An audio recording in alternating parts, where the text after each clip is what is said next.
78페이지 할 차례죠. 오늘 78페이지 등록의 결격 사유 할 차례인데, 지난 시간에 한 게 등록 절차였습니다. 자격 취득에서 개업할 때까지 등록 절차인데, 그 중에서 가장 중요한 게 법인의 등록 기준 5가지가 가장 중요했습니다. 법인은 상법상 회사 또는 협동조합 기본법에 의한 협동조합으로서 자본금 5천만 원 이상일 것, 그 다음에 법 제14조에 규정된 업무만을 영위할 목적으로 설립될 것, 이런 것들이 중요했습니다. 대표자는 공인중개사이어야 하며, 대표자 또는 대표자를 제외한 임원 또는 사원의 3분의 1 이상이 공인중개사일 것, 그 다음에 건축물 대장에 기재되어 있는 사무소를 확보할 것, 이런 것들이 중요한 내용이었습니다. 자, 이번 시간 그러면 78페이지 제2절 등록의 결격 사유를 보면, 자, 법 제10조가 있는데 10조 1항에 보면 10조 동그라미 1번을 1항, 그 다음에 1, 2, 3, 4를 1호, 2호 이렇게 부르고요. 그 다음에 가나다 있는 것을 가목, 나목, 다목 이렇게 합니다. 그래서 10조 1항에 보면 12호까지 있습니다. 12개가 있고요. 자, 먼저 그 1항에 보면 다음 어느 하나에 해당하는 자는 등록할 수 없다 해서 등록의 결격 사유고요. 12호까지 다음에 보면은 12호에 보면 1호 내지 11호 이렇게 되어 있는데, 이 내지라는 말이 또는이라는 뜻일까요? 아니면 부터까지라는 뜻일까요? 예, 부터까지라는 뜻입니다. 이거 제가 텔레비전 보니까 일반 국민들한테 내지가 무슨 뜻입니까? 이렇게 해가지고 두 개 설문조사 하더라고요. 그러니까 거의 90%가 또는이라고 또는이라고 하더라고요. 그래서 이 법이 옛날 일본식 한자여가지고 이렇게 불합리하게 되어 있습니다. 내지라는 말이 1호부터 11호까지라는 뜻입니다. 민법에서도 마찬가지예요. 법조문에서 내지라는 말은 또는이라는 뜻이 아니고요. 자, 그 다음에 2항을 보면 1항, 1호 내지 1호부터 11호 어느 하나에 해당하는 자는 소속 공인중개사 또는 보조원이 될 수 없다. 지금 78페이지 맨 밑에서 한 7번째 줄 동그라미 2번 2항 보고 있습니다. 자, 1항, 2항을 합하니까 이게 제가 왜 이걸 읽어보냐 하면, 제목에는 등록의 결격 사유라고 되어 있는데 사실상은 등록만 못하는 게 아니라 취직도 못한다는 뜻이에요. 다른 논리적으로 본다면 그래서 이 제목을 등록의 결격 사유가 아니라 개업 공인중개사 등의 결격 사유다 이렇게 하는 게 바람직하다는 걸 지금 말씀드리려고 3항까지 읽어보면 알 수가 있습니다. 3항 등록관청은 개업 공인중개사, 소속 공인중개사, 중개보조원 및 법인의 사원, 임원을 뭐라고 부른다? 가로 안에 개업공개사 등이라 한다 이렇게 돼 있죠? 개업공개사 등이 제1항 1호부터 11호까지, 지금 여기는 내지라고 안 하고 부터까지라고 해놨죠? 왜냐하면 이거는 개정됐거든요. 개정된 것은 한글을 사용해야 됩니다. 법을 개정할 때는 반드시. 근데 옛날 거는 내지라고 되어 있습니다.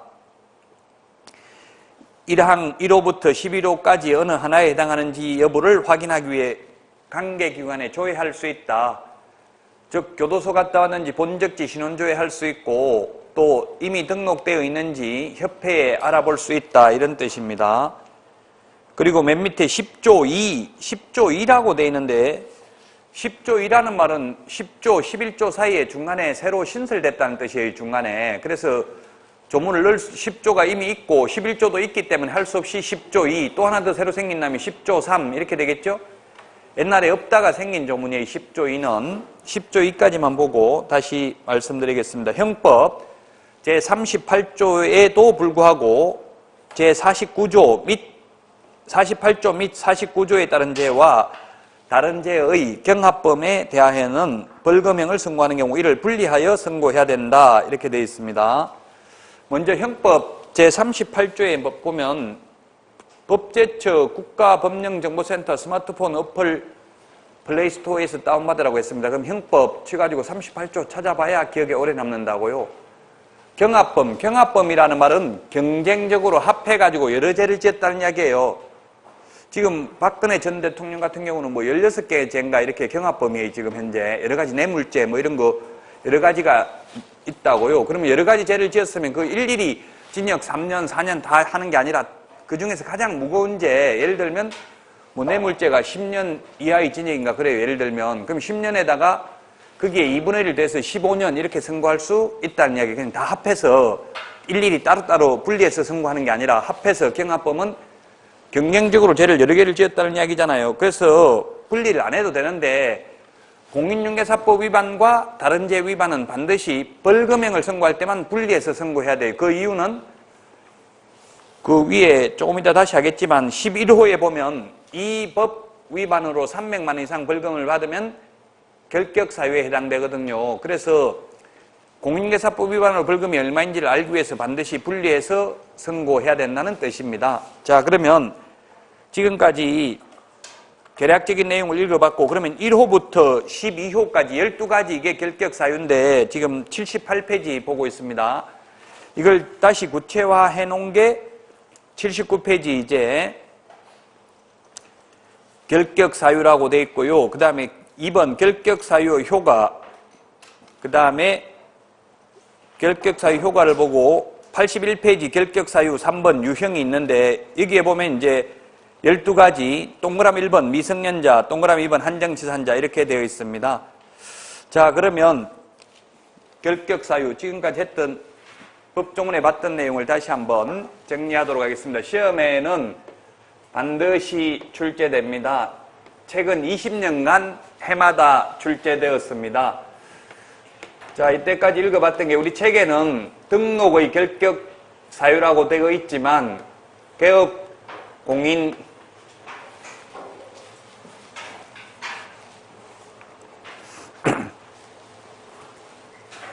개업 공인 중개사 등 개업공개사 등의 결격사유라고 하는 게 더 타당하다. 등록의 결격사유라는 말은 등록만 못하니까 개업공개사만 안 되지만 취직은 할 수 있는 것처럼 비춰져 있잖아요. 우리 제목만 보면. 근데 개업공개사 등의 결격사유이기 때문에 여기에 해당되면 개업도 못할 뿐만 아니라 취직도 못한다는 이야기 쉽게 말하면 자격은 취득할 수 있죠. 그 예를 들면 미성년자인 경우 자격은 취득할 수 있지만 성년이 될 때까지 취직도 안 되고 개업도 안 된다 이 말이에요. 그래서 제목을 저는 개업공개사 등의 결격사유로 바꾸겠습니다. 우리 책에는 등록의 결격사유라고 되어 있습니다. 개업공개사 등의 결격사유. 그래서 1번에 효과를 보니까 이 개업공개사 등의 결격사유에 해당되면 우리 교재에 효과가 보면 뭐라고 되어 있냐면 첫 번째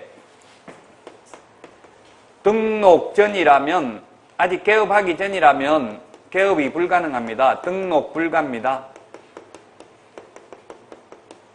만약에 미성년자가 있습니다. 12가지가 그 아까 있었는데 그 1번이 미성년자인데 만약에 미성년자가 등록 신청하면 반려됩니다. 등록을 안 해줍니다. 결격사유에 해당되므로 등록이 불가능합니다. 이미 등록되어 있다면 등록 취소하여야 합니다. 예를 들면 등록이 되어 있는데 교도소에 수감되면 등록을 취소해야 됩니다. 이미 개업되어 있는 사람은 효과가. 그 다음에 두 번째 고용 전, 후로 나누어 볼 수 있겠습니다. 즉 취직하기 전이라면 취직이 불가능합니다. 고용 불가입니다. 고용하면 안 됩니다. 교도소에 있는 사람은 석방되자마자 바로 취직할 수 없습니다. 3년 지나야 됩니다. 고용이 안 됩니다. 근데 이미 고용되어 있다면 해고 사유입니다. 해고 사유. 옛날에는 해고라고 했는데 해고라는 말이 중립적인 단어가 아닙니다. 예를 들면 중개사무소 근무하던 사람 너 잘렸냐 물어보면 아니 더러워서 내가 먼저 그만뒀다 이렇게 하죠. 직원한테 물어보면 사장한테 물어보면 일 못해서 잘랐다고 하죠. 그 서로 입장이 다르다는 이야기에서 그래서 이제는 해고라는 말을 쓰지 않고 고용관계 종료라고 합니다. 고용관계 종료는 누가 잘못했는지 따지지 않잖아요. 그래서 고용관계 종료 사유입니다. 관계 종료 사유라고요. 즉 예를 들면 교도소 잡혀가면 잘라야 돼요. 쉽게 말하면 해고해야 됩니다. 고용관계 종료해야 되고요. 만약 고용관계 종료를 안 하면 2월 이내에 그 사유를 해소 안 하면 2월 이내에 사유 해소를 안 하면 업무정지 사유입니다. 업무정지 사유. 결격 사유에 해당되는 직원이 있으면 2개월 이내에 해고해야 되고요. 안 하면 업무정지 사유고, 만약에 임원 또는 사원이 결격 사유에 해당되었는데 2개월 이내에 사유 해소 안 하면 절대적 취소 사유입니다. 줄여서 절취, 절대적 등록을 취소해야 되는 사유입니다. 임원인 경우에는. 그냥 일반 직원이면, 고용인이면 2개월 이내에 사유 해소 안 하면 업무정지 사유에 해당이 됩니다.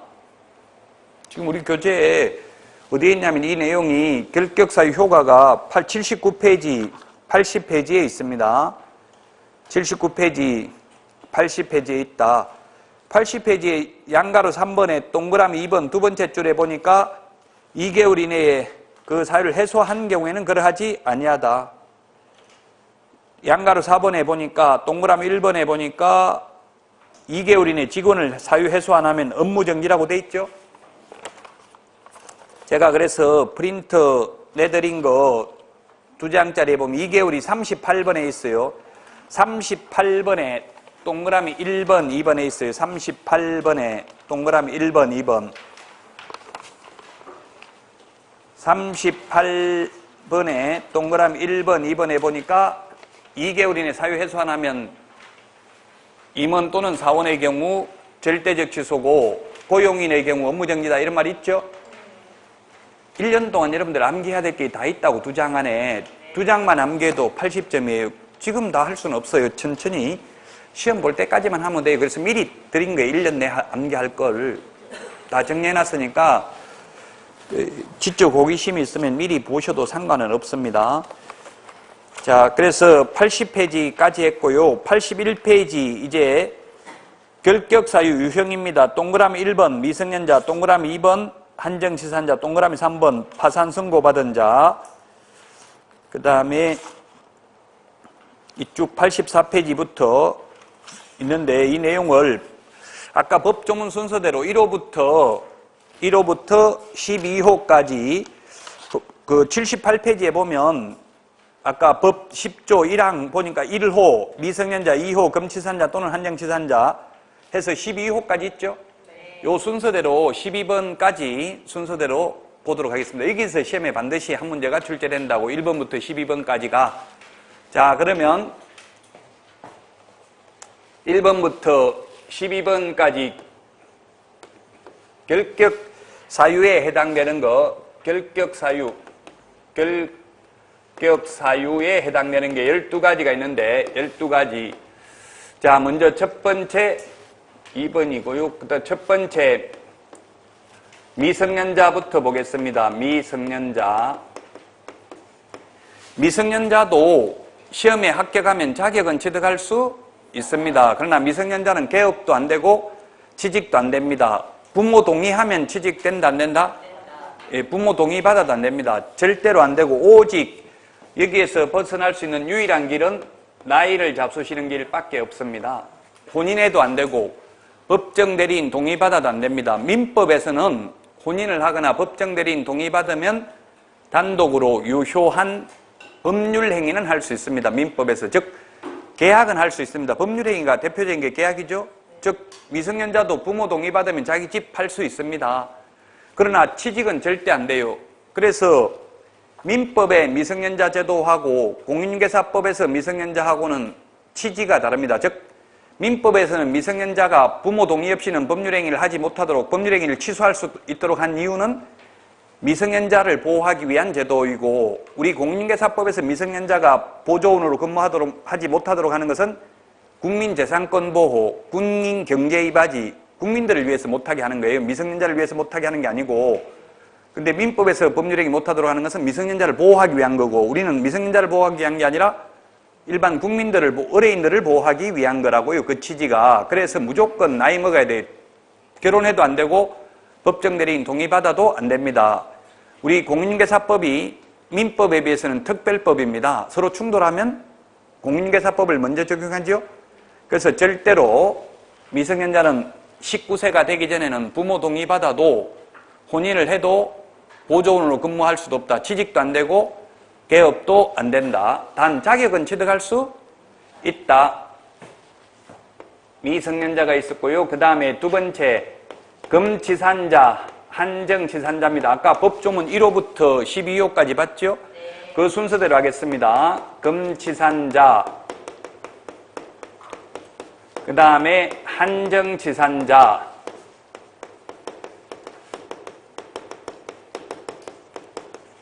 이게 민법 내용입니다. 민법. 그래서 민법은 한자를 알면 좀 더 이해하기가 쉽습니다. 표의 문자이기 때문에. 민법인데 이 내용은 민법에 있다고. 금치산자, 한정치산자는 민법에 있는데 민법에서는 금치산자가 피성년 후견인,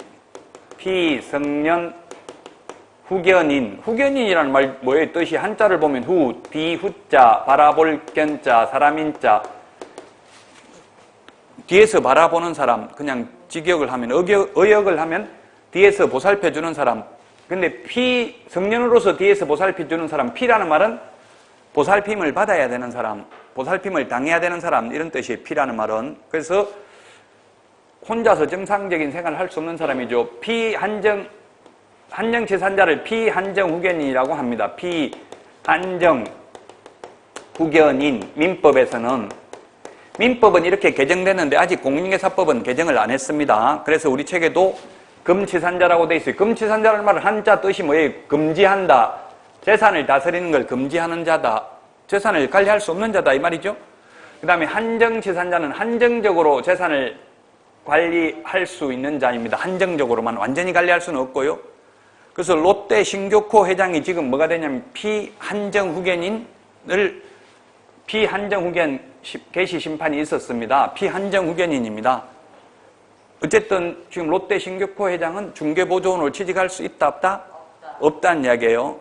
지금 그 회장에서도 다 잘렸잖아요. 지금 이사에서도 롯데에. 그래서 이런 사람은 금치산자, 한정치산자, 민법에서는 이미 받겠다고 했어요. 피한정후견인, 피성년후견인 전부 다 보조원으로 근무할 수도 없고 개업도 안 된다. 여기에서 벗어날 수 있는 유일한 길은 금치산자, 한정치산은 취소 선고가 있어야 됩니다. 취소 선고. 근데 민법에서 피성년후견인, 피한정후견인은 취소 심판으로만 벗어날 수 있습니다. 그래서 우리 시험에는 어떻게 나왔냐면 금치산자, 한정치산 선고를 받았으나 정신과 의사로부터 정상인이라는 소견서를 첨부하면 결격사유에서 벗어난다. X죠?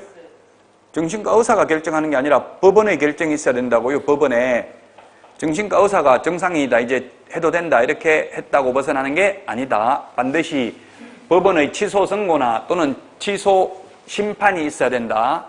금치산자, 한정치산자는 치매 환자, 이거 정신이 오락가락하는 사람, 이런 분들이 이 한정치산 선고 받을 수 있겠죠. 저도 어머님이 93살에 돌아가시는데 나이 많으니까 그러더라고요. 옛날 거는 50년 전에 거는 다 기억하는데 금방 어제 있었던 일은 기억 못해요. 불리한 거는 기억을 안 하더라고요. 그럼 무조건 모른다. 어디 났냐 물어보면 뭐라 할까? 나이 먹으면 애가 된다는 말이 맞더라고요. 무조건 모른다 하더라고. 알아도 그런지 진짜 모르는지 그건 모르겠어요. 근데 묻지도 않아요. 그래서 물어보면 무조건 모른다고 하니까 불리한 거는. 이게 정신이 오락가락하는 사람이 이제 한정치산 선고 대상인데요. 예, 왔다 갔다 하는 사람. 아예 금치산은 완전히 재산을 관리하는 걸 금지한 자입니다. 우리 시험에는 이게 민법의 구체적 내용이 시험에 나오는 게 아니라 결론만 나와요. 미성년자는 나이를 먹어야 된다. 금치산자, 한정치산자는 취소 선고받아야 벗어난다. 이 결론만 기억하면 돼요.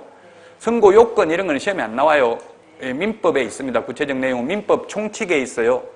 여러분들이 민법 103조부터 766조까지만 시험 범위잖아요. 원래 민법이 1118개 조문인데 다 공부하진 않죠? 103조부터예요. 그래서 앞에 103조 되기 전에 이런 내용이 있어요. 자, 그 다음에 파산 선고 받은 자, 파산 선고 받은 자입니다. 파산 선고. 채무자 회생 및 파산에 관한 법률입니다. 이게 좀 어려워요. 공인중개사법에 있는 게 아니라 다 지금 이거는 민법 내용, 1, 2번은 민법 내용이고요. 3번은 채무자 회생 및 파산에 관한 법률입니다. 옛날에는 파산법이었는데요. 지금은 채무자 회생 및 파산에 관한 법률. 지금 법의 주된 취지는 회생시키는 게 우선이에요. 옛날에는 파산하는 게 우선이었고, 법 이름에서 보면. 자, 어쨌든 우리 동네 말로 하면 빚잔치 한 거예요. 파산선고. 빚잔치를 하고 파산선고를 받으면 자기 재산도 자기가 관리 못하고요. 파산관제인이 관리를 하게 됩니다. 자기 재산도. 그럼 파산선고를 왜 하겠어요? 채무자를 위해서 하겠어요? 채권자를 위해서 하겠어요? 파산선고를 하는 거는? 채권자를 위해서 합니다. 채권자를 위해서. 예를 들면 재산이 지금 빚이 10억이에요. 근데 지금 재산이 1억이 있어요. 그럼 1억씩 10명에게 빌렸습니다. 누구한테 먼저 갚아야 돼요? 맨 먼저 빌린 사람한테 먼저 갚아야 된다. 맨 나중에 빌린 사람한테 먼저 갚아야 된다. 내가 사랑하는 사람한테 먼저 갚으면 내 마음이다. 답은? 공평하게 똑같이 나눠서 갚아야 돼요. 원래 1억밖에 없으면 1,000만 원씩 10명한테 빌렸으면 갚아야 돼요. 근데 파산선고를 안 해놓으면은 자기가 좋은 사람한테 다 갚아버릴 수도 있겠죠. 그래서 재산 마음대로 못하게 파산선고를 받으면 이제 파산관제인이 관리를 합니다. 그럼 공평하게 빚이 있으면 공평하게 1,000만 원씩 갚기 위해서 이렇게 채권자를 위해서 파산선고를 합니다. 자, 그래서 파산선고를 받으면 결론은 여기서 벗어날 수 있는 유일한 길은 복권 결정이 있어야 됩니다. 복권 결정. 그래서 시험에 출제됐던 것들을 보면 파산 선고를 받았으나 파산 채무를 모두 변제 완료하고 법원에 복권 신청하면 벗어난다. X입니다. 신청만 해가 되는 게 아니라 복권 결정이 있어야 된다. 오직 복권 결정이 있어야 돼요. 그래서 뭐 신용불량자라든지 또는 이런 것들, 그 다음에 회생 신청했다. 회생 신청했다고 해서 결격사유 아니에요. 복권, 파산 선고받아야 결격사유고, 오직 결론만 기억하면 돼요. 파산 선고받아야 결격사유고, 여기서 벗어나는 건 유일한 길은 복권 결정이 있어야 벗어납니다. 빚 다 갚았다고 벗어나는 것도 아닙니다. 그리고 신용불량자 됐다고 결격사유 되는 것도 아닙니다. 파산 선고 받아야 돼요. 법원으로부터. 파산 선고 받아야 결격사유고, 벗어나는 것도 법원으로부터 복권 결정이 있어야 벗어난다고요. 결론만 기억하면 된다. 자, 그 다음에 네 번째, 금고 이상의 형을 선고받고 그 집행이 종료되거나 집행을 받지 아니하기로 확정된 후 3년 미경과자입니다. 3년 미경과자는 결격사유입니다. 쉽게 말하면 교도소에서, 교도소입니다. 지금 뭐 뉴스 같은 데 보면 감방, 형무소 이런 말 쓰는 것도 있는데, 그런 거는 옛날 말이죠. 형무소라는 건 뭐예요? 그게 보복을 가한다는 뜻이에요. 형무소는 형을 형무소 이런 뜻인데, 지금 교도소는 뭐예요? 가르칠 교자, 도덕을 가르치는 장소예요, 교도소. 근데 현실은 교도소 갔다 오면 전부 나쁜 짓 하는 것만 배우죠? 그 선배들한테. 원래는 도덕을 가르치는 곳이 교도소입니다. 말뜻은. 우리나라 지금 원주교도소가 아주 잘 돼 있죠. 저기 시내에 있잖아요. 지금 무실동인가? 그게 있죠. 아주 좋아요. 그 산 위에 공기도 좋고, 거기 갔다 오면 모범수들만 가는데 거기는 보통 사람 못 가요. 엄청나게 좋잖아요. 그 시내에 면회하기도 쉽고. 자, 어쨌든 이 3년 미경과자인데 시험에는 이제 3년 이런 게 나오는데 3년이 몇 번에 있어요? 네드림 프린트에 보면 3년이 오늘 한 4번 정도 나오는데요. 46번에 있나요? 46번 찾아보세요. 46번에 있습니까? 3년? 46번에 1, 2, 3, 4 그게 오늘 지금 다 나오는 게 있죠. 46번에 금고 이상 형을 선고받고 그 집행이 종료되거나 집행을 받지 아니하기로 확정된 후 3년 미경과자입니다. 즉 교도소 갔다 나와서 3년 지나야 개업하고 취직할 수 있다 이 말이에요. 쉽게 말하면. 자, 그래서 3년 기억을 해야 됩니다. 3년. 금고 이상. 이게 금고, 우리 책에는 교과서에는 이거 형의 종류 9가지도 사형, 징역, 금고, 자격상실, 자격정지, 벌금, 구류, 과료, 몰수까지 다 적어놨는데 그거 알 필요 없습니다. 그냥 사형은 사형은 논할 필요가 없죠. 죽고 없는 사람이, 사형된 사람이 중개업에 종사할 일은 없고요. 또 우리나라는 지금 현재 사실상 사형 면제 국가입니다. 엠네스티에서 분류하기는 사형을 시킨 적이 김영삼 정부 때 막합화 시키고 나서 아직 한 번도 없어요. 그 이후로 한 번도 사용을 이명박 정부 때 사용시키려고 했어요. 근데 외국에서 반대해서 못한 거예요. 우리나라는 하고 싶어도 못합니다. 이제 앞으로는 사용 우리나라는. 근데 통계를 보면 사용이 가장 많은 나라가 중국이 1년에 한 5,500명 정도. 그 다음에 미국인데 2위가 미국인데요. 가장 범죄가 많은 걸로 돼 있어요. 통계는 사용을 시킨다고 범죄가 없어지는 게 아니라는 게 통계예요. 그 중국 같은 데는 사용시켜가지고 바로 그 자리에서 간 같은 거 내가지고 팔고 이렇게 하잖아요. 그래서 중국 가서 뭐 간 이식 이런 거 수술하면 영화 안 봤어요. 그 영화 그런 거 그래. 중국은 그 재수 좋은 사람, 젊은 사람 좋은 간 받으면 좋을 수도 있고 확률은 5대5예요. 5대5. 그 병들은 사람인지 뭔지 검사 안 하고 그냥 막 꺼내가지고 팔아먹고 이렇게 하잖아요. 예, 그래서 사형이 가장 많은 국가임에도 불구하고 범죄는 가장 많다. 꼭 사형이 능사만은 아닙니다. 나쁘게 말하면 그 왜 살리두냐. 국가에서 세금 가지고 먹이 살리고 이렇게 하지만 자, 어쨌든 사형은 논할 필요가 없고 그럼 징역하고 금고하고 차이점은 뭐냐면 징역은 일을 시킵니다. 일. 금고는 일을 안 시키는데 차이점이 있어요. 징역 가가지고 일하면 월급 줘요? 안 줘요? 줍니다. 하루 일당 제가 한 20년 전에 가서 한 3천 얼마 이렇게 받더라고요. 면회 가니까 제가 간 게 아니고. 근데 요즘은 얼마인지 모르겠어요. 일당 그때는 일당 얼마인지 물어보니까 3천 원 받는다더라고 20년 전에. 그래서 그거 가지고 사식 사 먹어요. 사식. 콩밥 먹는다고 하잖아요. 콩만 주는 게 아니에요. 좋아요. 잡곡밥 아주 건강식 줘요. 근데 사식 사 먹을 수 있어. 그거 월급 받아가지고. 어쨌든 징역은 일을 시키는 거고 금고는 일을 시키지 않는 겁니다. 이런 건 시험에는 안 나와요. 그냥 우리 교과서에 9가지 형벌의 종류를 분류해놨기 때문에 잠깐 말씀드렸고요. 자, 어쨌든 첫 번째는 집행 종료가 있어요. 집행 종료. 이게 모르는 용어 나오면 네이버나 다음에 그냥 검색해보면 돼요. 금고가 뭔지 징역이 뭔지 궁금하면 시험에는 나오진 않지만 자꾸 우리 인터넷으로 휴대폰 가지고 검색을 해봐야 돼. 궁금한 건 다음에 하려고 아끼다가는 자꾸 미루면 공부할 시간이 없어요. 자꾸 검색해봐야 기본 법률적 용어는 개념을 잡으려면 자꾸 검색을 해보시라고요. 자, 집행 종료가 있는데 집행 종료는 2가지가 있어요. 첫 번째 만기석방이 있고요. 만기석방. 두 번째 가석방이 있어요. 가석방. 가석방이라는 거는 거짓 가짜입니다. 거짓 가짜라고 한자가. 그래서 가석방, 가압류, 가등기 다 거짓 등기, 가압류, 거짓 압류 이 뜻이죠. 본 압류가 아니라 가짜로 압류해 놓은 거다 이 뜻이에요. 뜻은. 그래서 석방도 완전 석방이 아니고 가석방이잖아요. 가짜 석방이에요. 완전 석방되면 3년 지나면 결격사유에서 벗어나요. 근데 모범수들은 가석방 될 수 있어요.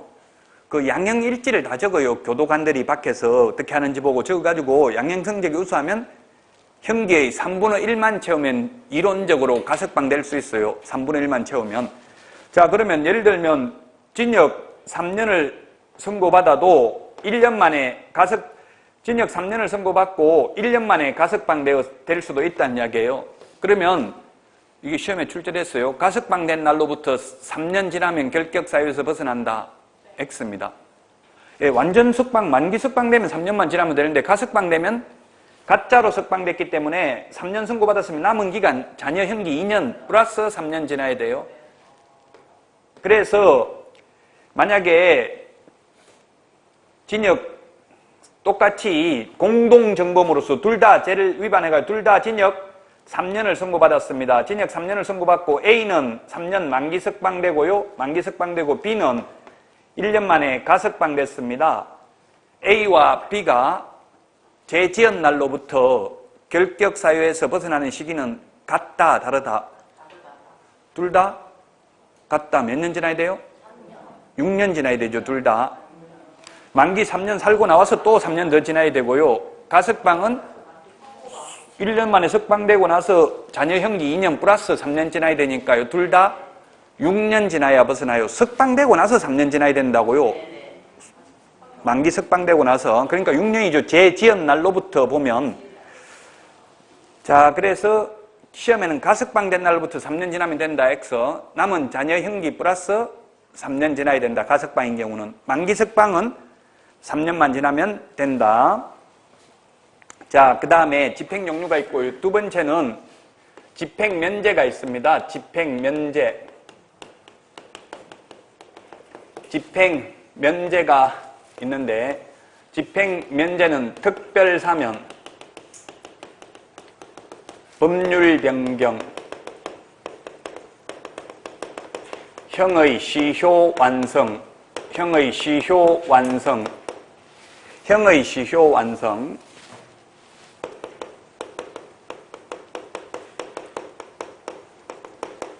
모두 3년 지나야 결격사유에서 벗어납니다. 그래서 3년은 거기 46번 프린트 내드린 거에 보면 3년짜리 암기할 수 있도록 다 정리해놨습니다. 3년입니다. 3년. 거기에는 1번에 뭐라고 되어 있냐면 금고 이상 형을 선고받고 그 집행이 종료되거나 집행을 받지 않냐기로 확정된 후 3년 미경과자 그거에 거기 다 포함되어 있어요. 이게.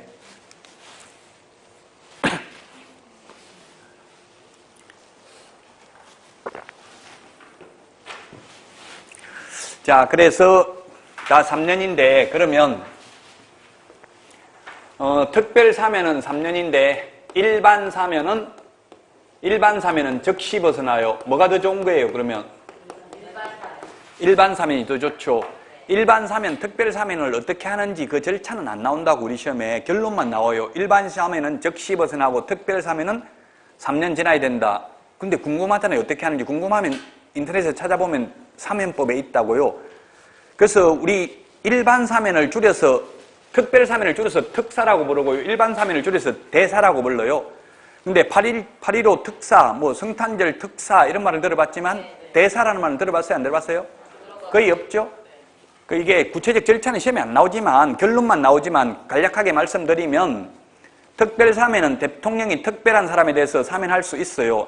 옛날에 이명박 전 대통령 시절에는 이건희 혼자만 특별 사면을 해가지고 논란의 대상이 됐어요. 근데 박근혜 전 대통령은 최근에 특별 사면해도 크게 논란의 대상이 되지 않았어요. 왜냐하면 여러 사람 섞어서 했기 때문에 특정인만 하지 않았기 때문에. 근데 지금 문재인 정부에서는 한 명도 아직까지는 특별 사면 한 적은 없습니다. 역대 정권에서 특별 사면은 많이 했어요. 정권을 잡고 나면 다 특별 사면 했다고요. 그 특별 사면돼도 3년 지나야 돼요. 근데 대사, 일반 사면 되면 즉시 벗어나는데 일반 사면은 까다롭습니다. 국회 동의를 받아야 되고 제의 종류를 대통령령으로 정해서 그 제에 해당되는 사람은 모두 다 해야 됩니다. 예를 들면 도로교통법 몇 조 위반한 자 일반 사면하기로 한다 하면 누구든지 모두 다 그 제에 해당되는 사람을 다 해야 됩니다. 특별 사면은 특별한 사람 딱 한 명만 할 수 있습니다. 대통령은 고유권한입니다. 그래서 특별 사면은 하기 쉽지만 일반 사면은 어렵다는 이야기예요. 그 일반 사면을 하게 되면은 확정 판결을 받기 전에는 공소 기각 판결을 확정 판결을 받은 자는 면소 판결을 해야 됩니다. 어려운 말들인데 결론은 일반 사면이 더 좋은 거라고요. 일반 사면 되면 즉시 벗어나고 특별 사면 되면 3년 지나야 된다. 그 결론만 기억하면 된다. 자, 그 다음에 법률 변경이 있습니다. 우리나라에 법률이 지금 한 3,000개 정도 넘습니다. 그 많은 법률을 우리가 다 알아야 돼요? 몰라야 돼요? 근데 만약에 판사한테 가서 내가 법을 몰라서 잘못했는데 다음부터 이제 알았기 때문에 제한 짓겠습니다 하면 처벌받아요? 안 받아요? 받아요. 어느 누구도 법을 몰랐다고 간주되지는 않는다. 이런 법명언이 있어요. 다 알아야 돼요. 뭐 몰라서 위반했다. 이거 용서되잖아요. 살인하면 죄가 되는 줄 몰랐다. 한 번만 용서해 주십시오. 안 된다고 용서가. 자, 법률이 엄청나게 많이 개폐가 됩니다. 개정되고 없어지고 많이 합니다. 지금 대표적으로 최근에 없어진 게 간통죄 없어졌죠? 제가 어릴 때는 통정하다가 구속됐다 이런 뉴스 많이 들어봤어요. 통정이라는 게 뭐예요? 그때는 한자로 통정이라는 말은 정을 통했다 이 말이에요. 간통했다는 이야기 바람 피웠다는 거 이렇게 하더라고. 누구 통정하다 구속됐다 어릴 때 그런 뉴스 들어본 기억나죠? 통정. 네, 통정. 민법에서 지금 통정의 표시하고는 달라요. 민법에서 통정의 표시는 서로 짜고 이 말이에요. 서로 짜고 통정했다는 말은 민법에서는. 옛날 형법에서 통정은 간통이 간통, 정을 통했다. 바람 피웠다는 뜻이에요. 옛날에. 바람 피워서 구속됐다. 저도 어릴 때 손만 잡으면 결혼해야 되는 줄 알고 결혼 잘못했어요. 모르고 손 한번 잡았다가. 요즘은 손 잡아도 결혼 안 해도 되죠. 옛날에는 무조건 시골에서 안 하면 그냥 쫓겨났어요. 뭐 소문나고 그래가지고 살 수가 없었어요. 예, 근데 지금은 법률이 변경돼가지고 간통해도 처벌 안 받아요. 요즘은 그 배우자 있어도 간통해도 되더라고요. 그 배우자 하니까 어쩔래 그렇게 하고 해도 처벌 못 해요, 이제. 다만 불법 행위로 인한 민법 751조 불법 행위로 인한 손해배상 청구는 가능합니다. 간통한 민사상. 그러나 형사상은 아무런 처벌을 할 수 없습니다. 자, 그래서 옛날에는 이 간통죄가 2년 이하의 징역형이었습니다. 그래서 교도소 살고 있는 사이에 간통죄가 폐지돼 버렸어요. 그럼 석방됩니다. 이제 더 이상 범죄에 해당되지 않기 때문에. 그래도 3년 지나야 된다고요. 법률 변경으로 폐지됐다 하더라도 3년 지나야 보조원으로 취직할 수 있다는 이야기입니다. 자, 그 다음에 형의 시효 완성입니다. 시효라는 것은 뭐냐 하면 시간이 경과됨에 따라서 나타나는 효력을 시효라고 합니다. 법의 안정성 때문에 있는 제도입니다. 그래서 옛날에 살인죄의 공소시효가 15년이었다가 그 다음에 살인죄의 공소시효가 지금은 폐지됐어요. 없어요. 지금 살인죄의 공소시효는 없어졌어요. 옛날엔 15년이었는데 대구 개구리 소년 사건, 화성 살인 사건, 뭐 그놈의 목소리 이런 것 때문에 법이 개정됐습니다. 지금은 살인죄의 공소시효는 없죠. 옛날엔 15년이었어요. 살인을 해도 15년만 지나면 잡혀도 처벌받지 않았다고요. 형의 시효제도가 있어가지고 공소시효가 있어가지고 시효라는 건 시간이 경과되면 때는 나타나는 효력인데 형의 시효가 있고 공소시효가 있어요. 공소시효. 그래서 공소시효는 완성되면 아예 결격사유가 아닙니다. 근데 형의 시효는 완성되면 3년 지나야 됩니다. 형의 시효라는 것은 확정 판결을 받고 일정한 시간이 경과한 경우입니다. 예를 들어서 사형에 해당되는 범죄의 공소시효는 30년이고요. 지금 사형에 해당되는 범죄의 형의 시효는 30년이고 사형에 해당되는 범죄의 공소시효는 옛날에 15년에서 25년으로 바뀌었다가 지금은 없어지기는 했습니다. 자, 그래서 사형 선고를 받아도 30년 동안 집행을 안 하면 형의 시효가 완성되기 때문에 사형 집행을 못 합니다. 그렇다 하더라도 형의 시효가 완성되면 3년 지나야 취직할 수 있다고요. 즉 확정 판결을 받고 시간이 경과되는 경우고 이거는 공소시효라는 것은 공소라는 것은 재판에 회부하는 걸 공소제기 이런 말을 합니다. 재판에 회부하기 전에 즉 죄를 짓고 잡히기 전에 도망 다닌 경우에는 공소시효가 완성되면 잡혀도 처벌 안 받는다는 이야기입니다. 일정한 시간이 경과되면 처벌도 안 받기 때문에 결격사유도 아니라고요. 공소시효는 재판 받기 전에 판사가 재판을 하기 전에 도망 다녀가지고 시효가 완성되면 처벌 안 받아요. 그래서 결격사유도 아니라고요. 공소시효가 완성되면. 그러나 형의 시효는 확정 판결을 받고 시간이 경과된 경우는 3년 지나야 결격사유에서 벗어난다. 좀 어렵긴 한데 이게 시험에는 한 문제 반드시 나온다. 이게 형의 시효, 공소시효 이런 말 모르면 특별사면 이런 말 모르면 인터넷에 좀 검색해 보면 돼요. 자, 그 다음에 5번째 금고 이상의 집행유예 기간에 있는 자입니다. 집행유예. 집행유예라는 말이 있고 선고유예라는 말이 있고 기소유예라는 말이 있어요. 다 이게 형법 용어인데요. 집행유예만 결격사유입니다. 결론은. 그러면 집행유예만 결격사유이기 때문에 선고유예나 기소유예는 결격사유가 아니라는 이야기입니다. 가장 가벼운 죄가 기소유예입니다. 가장 가벼운 게 기소유예. 저는 이걸 받는 걸 다 봤어요. 기소유예는 제 딸이 기소유예 받았어요. 지금 어떻게 해서 기소유예 받았냐면 옛날에 자기 블로그에 카페인가 이게 음악을 한 곡 올렸는데 불법 음원 다운로드 받았다고 저작권 위반으로 변호사 사무실에서 법인에서 김앤장 이런 데서 전화 왔더라고요. 저한테 150만 원 주면 합의해주고 안 하면 고발하겠다 이러더라고요. 그래서 고발해라 돈 없다 이렇게 했어요. 그때는 진짜 고발했더라고요. 그래서 그 중학생이었는데 그래서 경찰서에서 전화 왔더라고요. 조사받으러 오라고.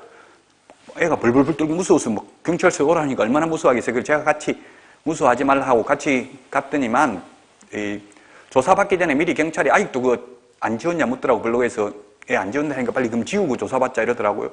그 지우고 조사받고 그 영상 녹화실에서 저도 같이 입회해가지고 조사받았어요. 이게 올리면 불법인 줄 알았냐? 중학생이니까 몰랐습니다. 돈 받고 올렸냐? 아닙니다. 계속 올렸냐? 딱 한 번밖에 안 올렸습니다. 처벌하려고 묻는 거예요? 안 하려고 묻는 거예요? 안 하려고 묻죠. 처벌하려고 물으면 질문이 달라요. 너 계속 돈 받고 했지? 묻는 것 자체가 이런 식으로 알았지? 이렇게 하는데 막 하여튼 그 질문하는 거 보면 알아요. 그래서 그렇게 했는데 결국 검찰로 가가지고 기소유예됐더라고. 죄는 짓긴 지었어요. 그래서 기소유예된 거예요. 기소유예는 아예 기소를 위해 기소했다, 공소제기했다 같은 말이 재판에 회부했다는 뜻이에요. 그 재판에 회부를 안 한다는 얘기, 검사선에서 마무리 짓고 죄는 지었지만, 그래서 이건 아예 결격사유 아니다. 근데 선고유예는 재판에는 회부했어요. 근데 판사가 선고를 유예하는 경우인데, 선고를 안 하는 경우인데, 이게 강원도 그 동해 옛날에 최연희 국회의원이라고 있었어요. 남자죠, 최연희가. 여자가 아니고 그분 선고유예 받았어요. 동아일보 여기자 성추행한 혐의로 선고유예됐어요. 판사 출신이기 때문에 이 사람은 왜 처벌받았냐 말을 잘해야 돼. 그래서 기자들이 물었어요. 왜 성추행했냐 기자를 이렇게 하니까 기자가 아니고 술집 여자인 줄 알고 모르고 더듬었다 이렇게 이야기한 거예요. 그러니까 요식업 협회에서 여자분들 들고 일어나는 거 술집 여자는 더듬어도 되냐 이렇게 해가지고 결국 재판에 회부된 거예요. 어떻게 대답했어야 돼요? 술 취가 전혀 기억이 안 난다 이러면 만취자의 행위는 거의 무효예요. 만취자. 완전 술 취했다고 하면 우리나라는 용서돼요, 거의. 근데 기억을 한 게 술집 여자인 줄 알았다. 이렇게 말해가지고 결국 재판에 회부한 거예요. 그 협회, 그 술집에 있는 여자분들이 들고 일어나가지고. 예, 그래서 재판에 회부됐는데 이게 이분이 그 재판하기 전에 자기 딸을 보내가지고 그 동아일보 여기자에게 아버지가 진짜 미안하다고 해서 사과하러 왔다. 이렇게 하니까 나도 인간적으로는 용서했다. 이렇게 한 거예요. 그렇게 사과하니까 그걸 녹음해가지고 재판부에 제출했어요. 그러니까 판사가 인간적으로 용서했다 하면 법적으로도 용서한 것으로 추정할 수 있다. 그러므로 그 선고를 유예한다 이렇게 했어요. 그래서 결국 선고 유예 받은 거예요. 결격사유 아닙니다. 녹음해도 돼요? 안 돼요? 내가 대화하는 거 녹음하면? 예, 내가 대화자로 참석하는 거는 녹음해도 됩니다. 근데 제3자 간의 대화만을 녹음하면 통신비밀보호법 위반으로 처벌받습니다. 그 배우자가 남자가 바람 피웠어요. 근데 여자가 그 바람 피운 여자하고 남자하고 통화하는 거 녹음해가지고 고소했어요. 간통죄로. 그 남자는 여자를 통신비밀보호법 위반으로 막 고소했어요. 여자 구속되고 남자는 불법으로 취득한 증거는 증거 능력이 없으므로 무죄를 선고한다 이렇게 됐어요. 조심해야 돼. 그럼 누구한테 전화해야 되겠어요? 바람 피운 상간녀한테 전화해가지고 너 바람 피웠냐 이러면 싹싹 빌고 잘못했습니다 하는 게 아니라 네가 똑바로 하지 나한테 자꾸 와서 나도 귀찮아 죽겠다 이렇게 이야기한다고요. 그러니까 몰래 녹음은 하지 마시라는 이야기예요. 내가 대화자로 참석한 걸 녹음해서 제출하는 것은 불법이 아니에요. 자, 어쨌든 이게 선고유예고요.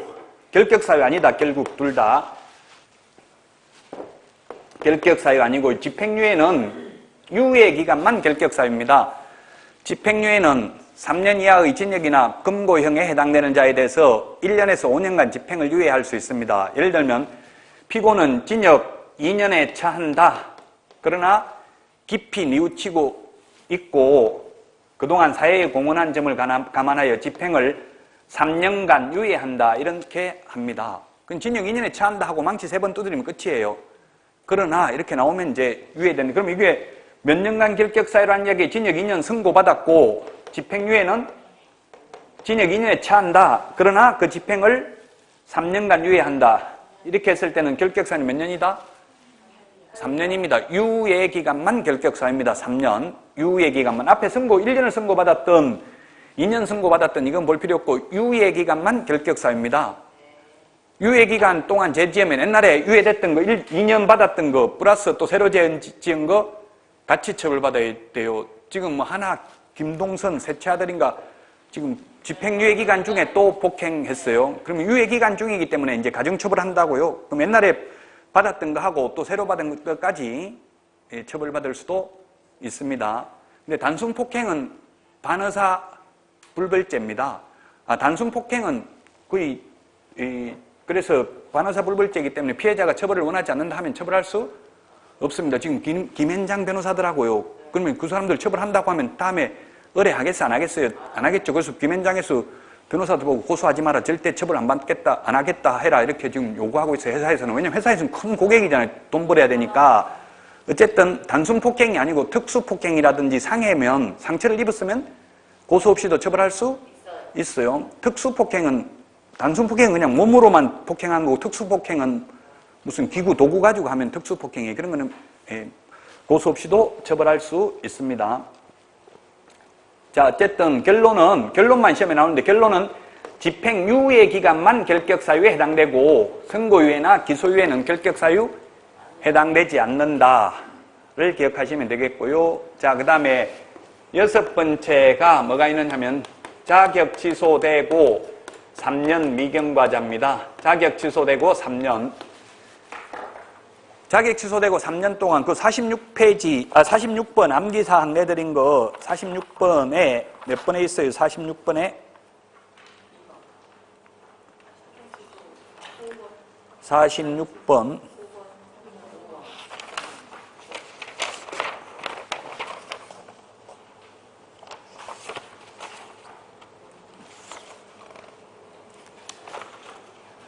46번에 5번이죠. 46번에 5번. 5번이 아니고 2번도 있고 지금 5번도 있고 두 개가 있죠. 자격 취소 3년 결격 사유. 예, 2번이네. 2번. 5번은 뭐냐면 자격 취소 공인 결격 사유 이렇게 적어놨는데 이거는 시험 못 본다 이 뜻이에요. 시험. 공인중개사 결격 사유라는 뜻이에요. 5번은 시험도 못 본다는 뜻이고요. 2번은 취직도 못 한다는 뜻이에요. 5번은 공인이라는 말이 앞에 들어가 있잖아요. 공인중개사 줄인 거예요. 공인중개사 결격사유다. 즉 공인중개사가 뭐예요? 자격을 취득한 자잖아요. 자격도 취득 못한다고요. 취소되면 3년간. 5번하고 2번 그 차이예요. 2번은 취직도 안 되고 개업도 안 된다는 뜻이고 5번은 시험도 못 본다는 뜻이라고요. 자격 취소되면 3년간. 지금 46번에 3년짜리 한 15개 정도 적어놨는데요. 예, 그래서 2번이 되겠습니다. 자격 취소되고 3년간은 취직도 안 되고 개업도 안 된다. 그리고 3년 동안 시험도 못 본다. 그래서 가장 강력한 행정처분이 자격 취소입니다. 12가지가 있는데 12가지 중에서 이거 하나만 시험도 못 봅니다. 이거 하나만. 나머지는 12개 중에서 나머지 11개는 시험은 볼 수 있다는 이야기예요. 즉 교도소에 있어도 시험 볼 수 있어요. 이번에 수능시험도 교도소에서 볼 수 있어요? 없어요? 있어요. 시험 본다고 하면 다 해줍니다. 교도소에 있어도. 신창원이라고 옛날에 그 탈옥범 있어요. 그것도 지금 전부 검정고시 시험 다 봤더라고. 교도소에 있으면서 1등 수석했더라고. 검정고시. 머리는 좋다는 이야기예요. 예, 그래서 시험은 볼 수 있는데 교도소 안에 있어도 교도소에서 석방되자마자 취직은 안 되고 몇 년 지나야 된다? 3년 지나야 된다 이 말이에요. 너무 가혹해요. 그래서 우리나라는 교도소 한번 갔다 오면 할 게 없어요. 보조원 취직도 못해요. 그러니까 아무것도 못하니까 뭐에 다시 먹고 살려고 일부러 뭐 훔쳐가지고 다시 들어가요. 그거 들어가면 차라리 밥은 따뜻한 거 주잖아요. 그 문제에 너무 오랫동안 3년이나 보조원으로 취직도 못하도록 하는 건 어쨌든 안 가야 돼요. 그래서 교도소 여러분들은 절대로. 자격 취소되고 3년 미경과자고 요거 하나만 시험도 못 본다. 나머지는 시험은 다 볼 수 있다. 자, 12가지 결격 사유가 있는데 6번까지만 하고 나머지 7번부터는 쉬었다가 하도록 하겠습니다.